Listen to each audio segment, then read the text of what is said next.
Hello ladies and gents, boys and girls, people of all ages, sexualities and identities, and welcome back to another Doctor Who review. And today's Doctor Who review we're starting off with the story Master. So, what is the story Master about? Well, first I'm gonna say what this is very similar to. Think of the image of Dorian Gray. Think of Jekyll and Hyde. Think of all the, really dark and gruesome things that come to mind. And then just absolutely double them. Because that's what this story really does. It's an origin story. It's a dark story. It's a twisted story. And most importantly, it's a story about kind of understanding how the Doctor and the Master are not so different, no matter how much they try to make that statement. The Doctor finds himself arriving at an old house, and upon his arrival, he finds himself burning from being struck by lightning. But this burning is a very odd sensation to him. He finds himself in a house in which he comes face to face with a man who is his enemy. As the Doctor tries to recount his understanding of that individual, it becomes clear to him that his burns and his scars are kind of a personification of what the cruelty has been inflicted on the Master. In a sort of ironic way, it's kind of karma on the Doctor that this is happening. And then soon the Master, who has given himself this whole alter ego of who he has become, seems to find himself suddenly breaking down. And that madness begins to ensue a murder spree. The Doctor tries to remind him that he doesn't have to be that man, but the Master deep down inside knows he can't escape his darker nature, and is essentially finding himself fighting his inner demons. Eventually, though, the Doctor and the Master come face to face with the reality of the situation. The Doctor has to look back into his and the Master's past, and he soon discovers something that absolutely horrifies him. The Master and the Doctor recount for a time when they were very young.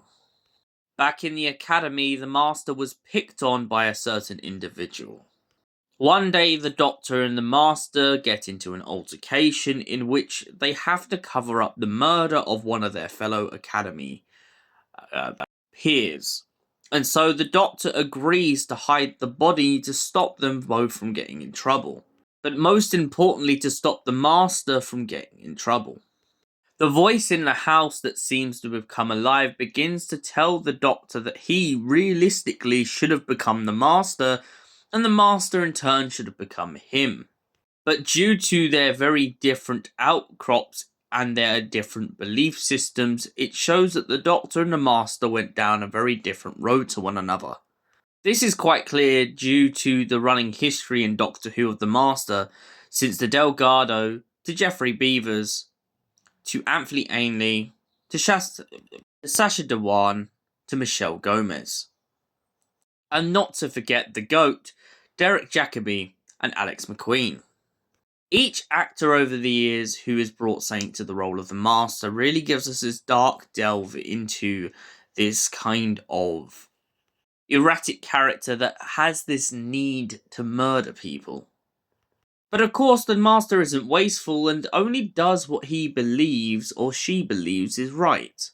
The Lumiat, who is an incarnation of the Master which we see in the Missy series, even points out that there is a kind of good inside of the Master, even if they don't always show it.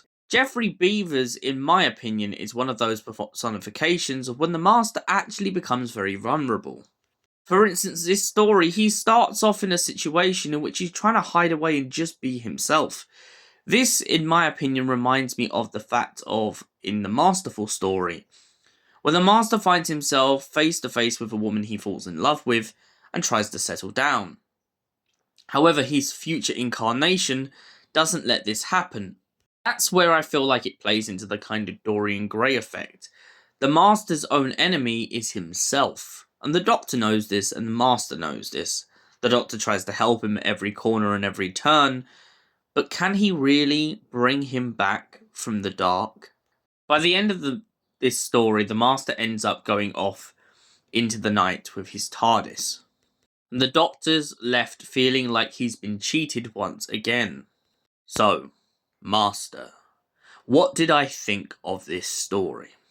I really love the historical kind of setting for this story. It's really nice that I've always loved that in the 7th Doctor era, he can really go for this whole Edwardian and darkish sort of Victorian vibe.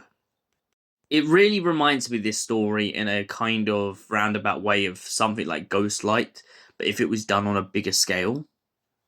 I also like we get this really nice stepping stone with the Master as we progress. I mean, we are convinced at the beginning of this story that we're not dealing with the Master, we're actually dealing with just an individual who owns his house and has some neighbours over. But suddenly his life being flipped upside down really starts us to feel bad for him, that the Master couldn't just have a moment to himself. And for that reason, I give this audio, Master, a solid 8 out of 10. Thank you for watching. We'll see you in the next Doctor Who review. Until then, goodbye, stay beautiful, you beautiful people.